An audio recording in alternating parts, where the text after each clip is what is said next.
It was the first time in over a decade that our entire family gathered for a reunion.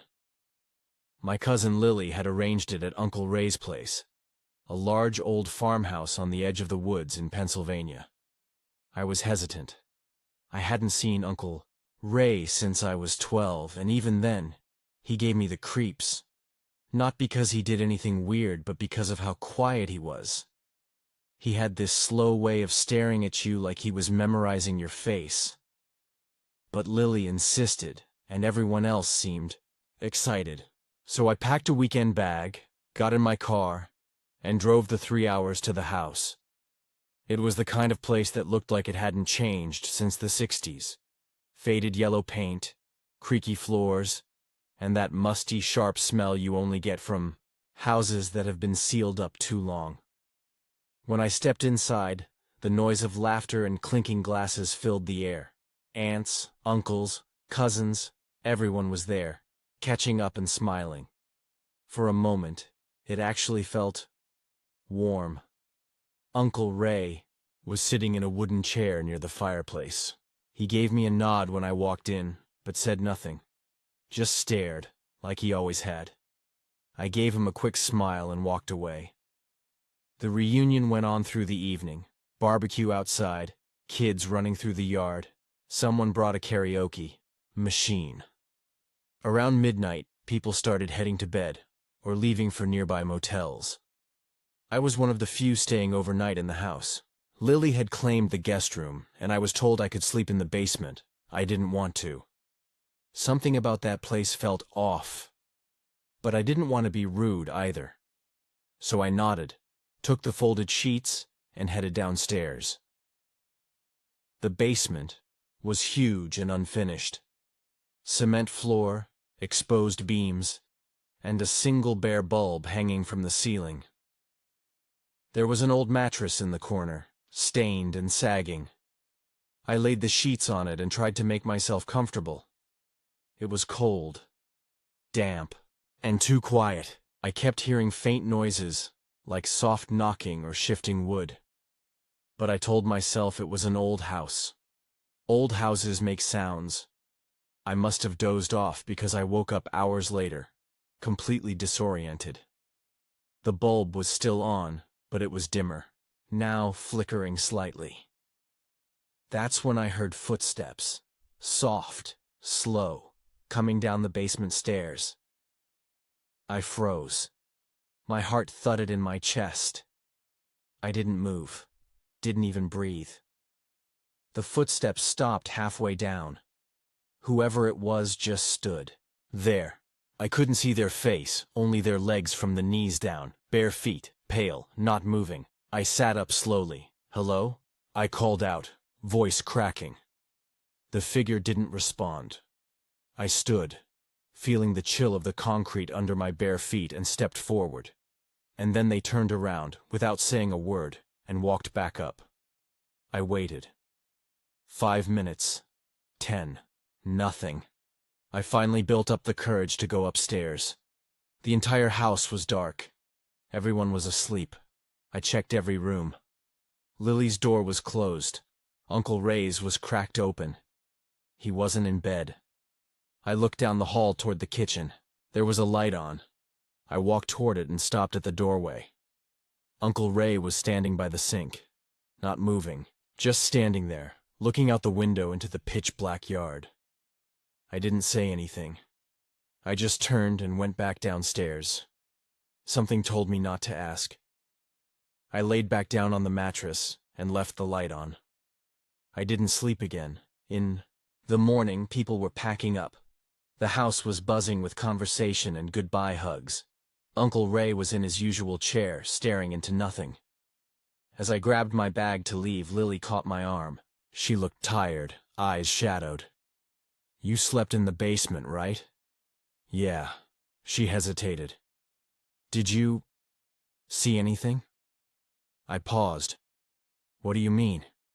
She glanced over at Uncle Ray, then leaned in. "I've always hated that basement. My dad used to lock me down there when I was little, for hours, sometimes overnight." My stomach twisted. "Why?" She shook her head. Said I was too loud, too wild. I don't know. He always said I needed to learn to be still. I swallowed hard. Did he ever? She cut me off. Just forget it. I shouldn't have said anything. I got in my car and drove home, trying to brush it off. But that night, I couldn't stop thinking about those pale feet on the stairs. About how still they were.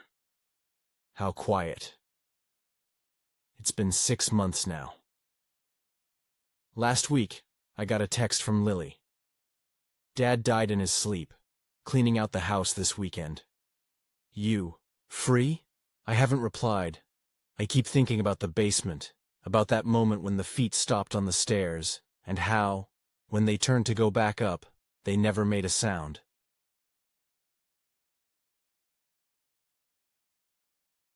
It was a few years ago when my whole family gathered for a big reunion at my aunt's old house in the countryside. Everyone was excited to see each other again. The house was a 2-story farmhouse with a big porch and lots of trees around it. It felt quiet and peaceful, the kind of place where you imagine spending a calm weekend. I arrived late in the afternoon. The air was cool and smelled like pine and fresh grass. Inside, the house was warm and full of voices. My cousins were running around, the kitchen smelled like roasting chicken, and my aunt was busy in the living room talking with other relatives. I felt happy but a little tired after the long drive. That night, most people went to bed early because we had plans for a big hike the next day. I stayed up for a while in the living room with my older cousin, Mark. We sat on the couch, scrolling through our phones, chatting about old times. Around 11 p.m., I decided to go upstairs to my room and sleep. The house was quiet except for the soft hum of the refrigerator and the occasional creak of the wooden floor. I put my phone on the bedside table, turned off the light, and lay down. The room was small but cozy, with a single window facing the backyard. Outside, I could hear the wind moving the branches and the distant hoot of an owl. I closed my eyes, but I couldn't fall asleep right away. Suddenly, my phone buzzed. I reached for it on the table, but my hand touched nothing. I sat up and looked around. The phone wasn't there. I felt a little panic. I remembered putting it right there before turning off the light. I looked under the bed. Nothing. On the floor next to the bed, still nothing. I got up and turned on the small desk lamp. I checked every corner of the room. No phone. I was sure it wasn't downstairs. I had it when I went to bed. But to be safe, I crept out and walked down the hall. The house was dark and quiet. Everyone was asleep. I stopped by the living room. The light was off, but I thought I saw a faint glow coming from the kitchen. I walked closer and saw Mark sitting at the table, staring at his phone screen. "Hey," I whispered. "Have you seen my phone?" Mark looked up, his face tired. "No, man. Didn't see it." I sighed. "I must have dropped it somewhere." He nodded and said, "I'll help you look." We started searching the main floor together. Under the couch cushions, behind the curtains, even in the trash bin. Nothing. The more we looked, the more nervous I felt.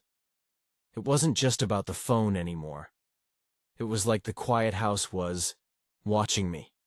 Every shadow looked strange, every creak louder than before. Then, Mark said something strange. "Did you check outside?" "No," I said. "Why? Maybe you dropped it out there." I shook my head. It was late, and the backyard was big and dark. But I didn't want to admit I was scared. We stepped outside, and the cold night air hit my face.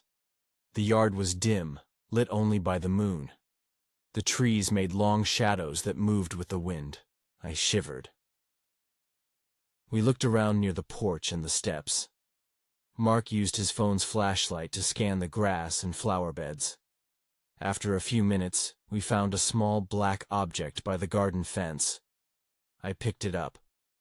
It wasn't my phone. Just a piece of broken plastic. I felt my heart racing. The phone was really gone. We walked back inside silently. I was starting to wonder if someone had taken it.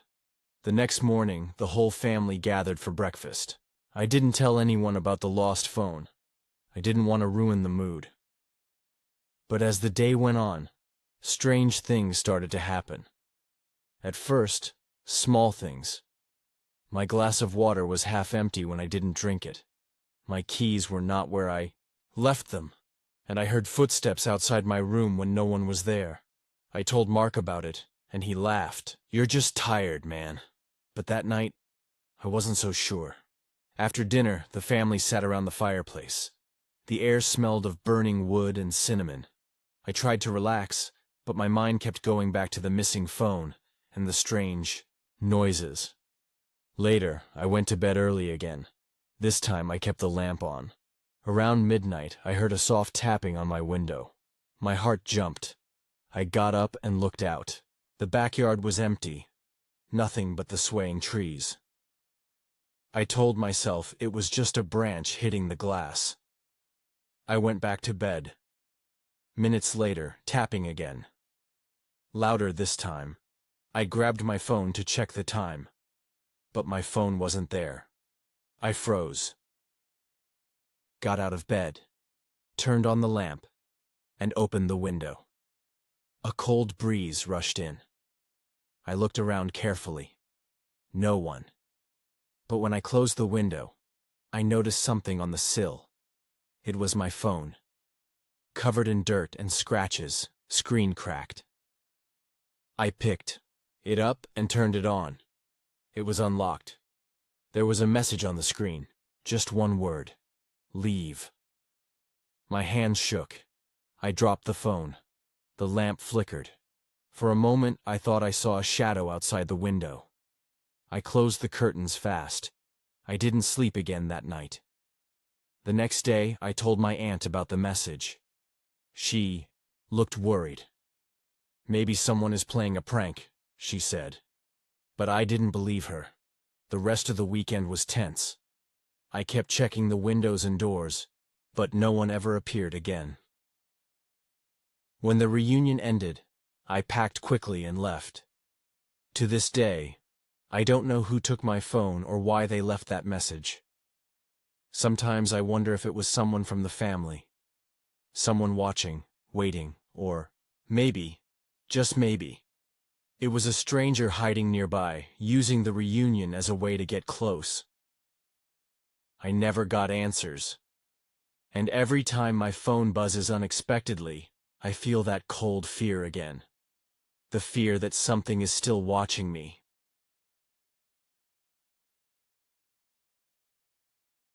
It was my family's annual reunion, this time at my grandmother's old house in a small town.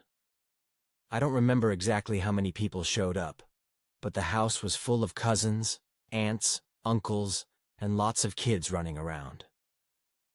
The house was big but old, with creaky floors, faded wallpaper, and a smell that reminded me of dust mixed with old wood.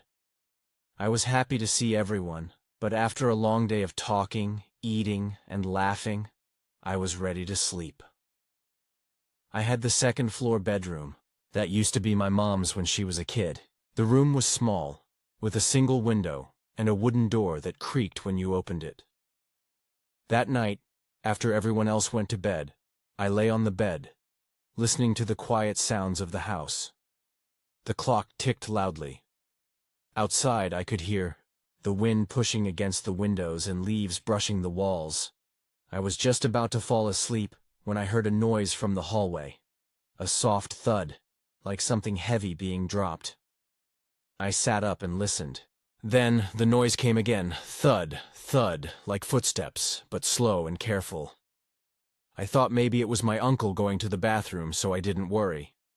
But then I heard the bedroom door creak open just a little bit. I froze. The door didn't open fully. Just a crack, like someone was peeking in. But when I looked toward the door, I couldn't see anything. The hallway was dark. I whispered, "Hello?" No answer. I wanted to get up and close the door, but my body felt stuck. I didn't want to turn on the light and make whoever it was think I was awake. The door stayed cracked for a long time. Then, slowly, it closed. I waited, holding my breath. Finally, I heard footsteps going down the hall, moving away from my room.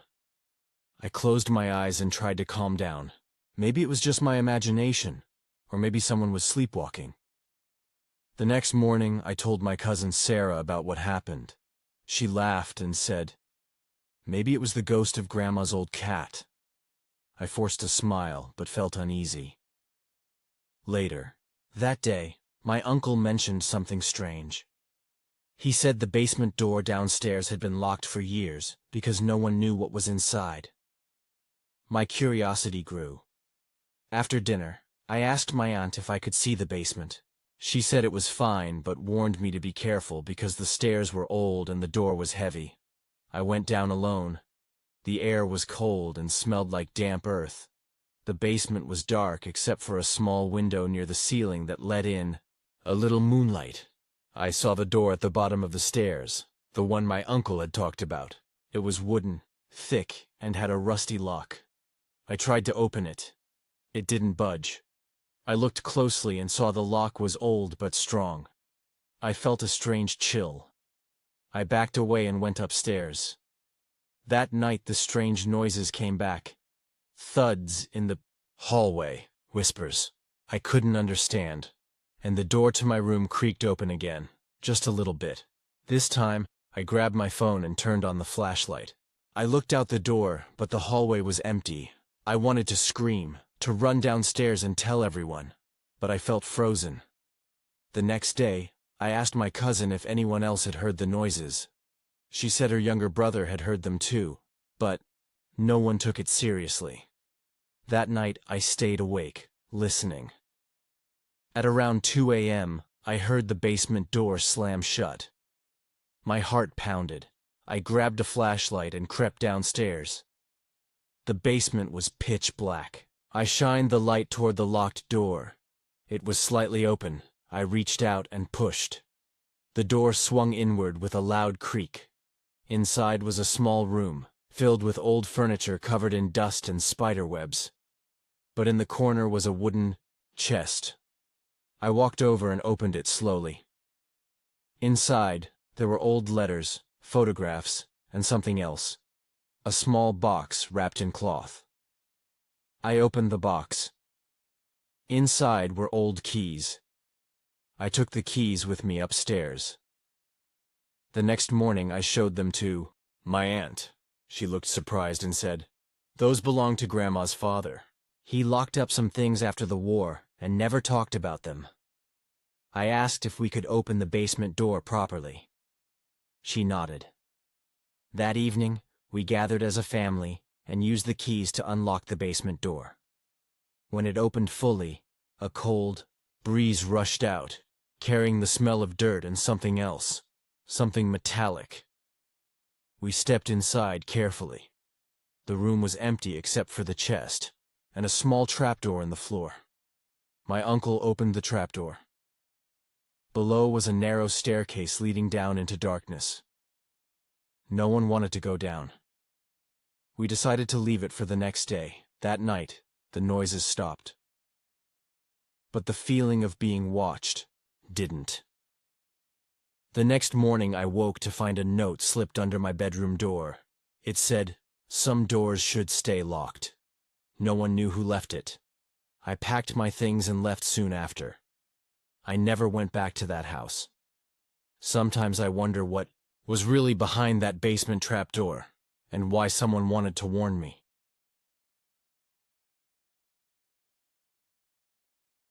Last summer, my family had a reunion in a small town a few hours away from where I live.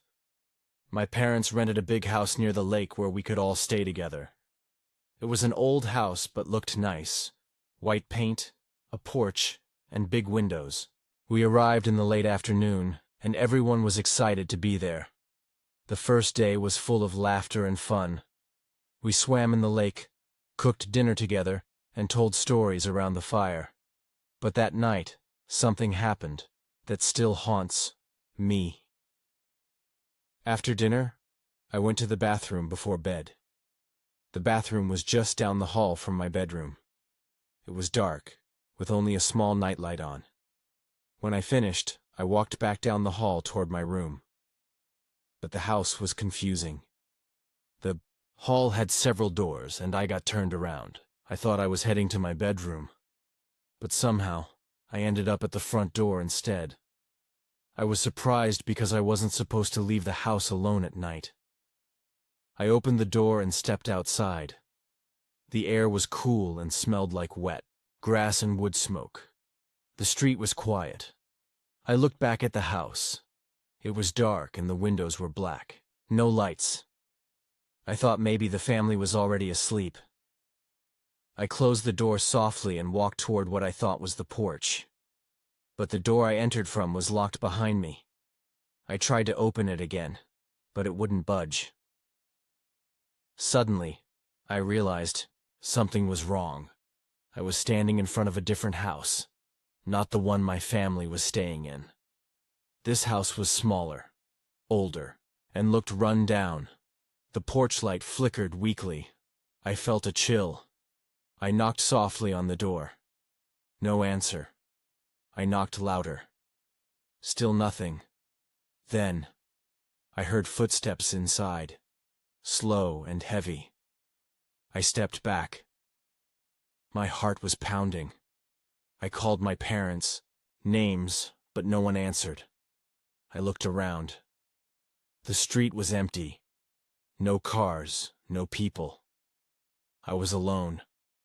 I tried my phone. No signal. I pressed the home button. No messages, no calls.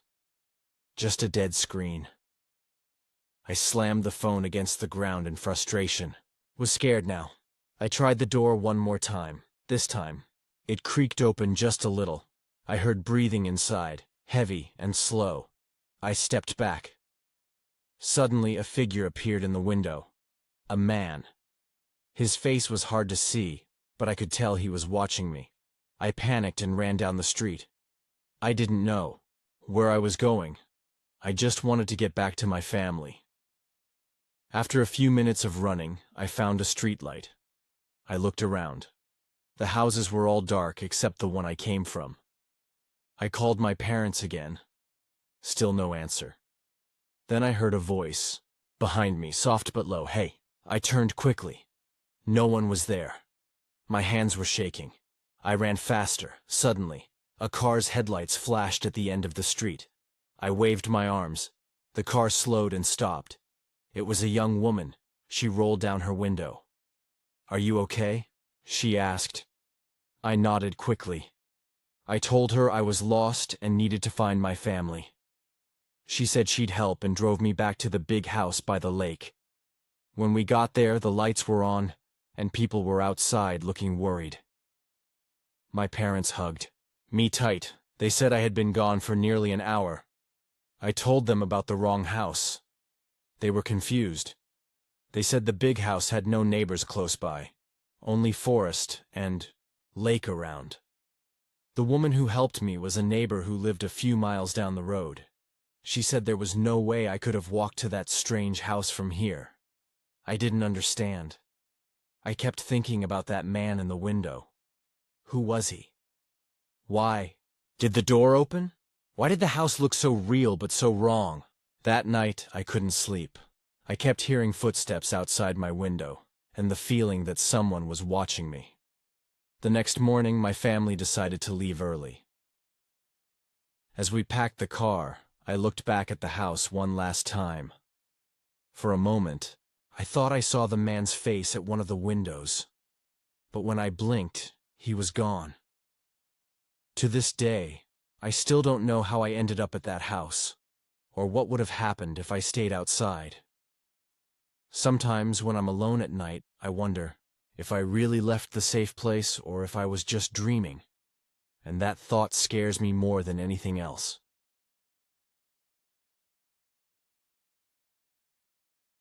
A few years ago, my whole family gathered for a reunion at my uncle's house in a quiet suburb. It was a warm summer weekend, and the house was full of laughter and noise from kids playing outside and adults catching up. The house was big, with a back porch and a fenced yard. Everything seemed perfect. But one night, I had an experience that still chills me when I think about it. That evening, after a long day of swimming and grilling, most people went to bed early. I stayed up later than everyone else, sitting on the porch with my phone and a book. The air was warm and smelled like fresh grass and smoke from the barbecue. Around 11 p.m., I heard the front door open softly. I thought it was my uncle or aunt coming back inside, but when I looked toward the door, no one was there. I felt a little nervous, but told myself it was probably the wind or the door not shutting properly. A few minutes later, I heard footsteps, slow and light, walking across the wooden floor inside the house. I stood up trying to see if someone was coming out of the door. Nothing. Then, the footsteps stopped. The silence became heavy. My heart started beating faster. I wanted to go inside and check, but I was too afraid. I stayed on the porch, watching the dark windows. Suddenly, a shadow moved past one of the windows. It was quick, like someone walking inside the house. I froze. I wanted to shout, but didn't want to alert whoever it was. My phone battery was low, so I couldn't call anyone. I remembered the door was supposed to be locked. I tried to tell myself it must be a family member coming back late.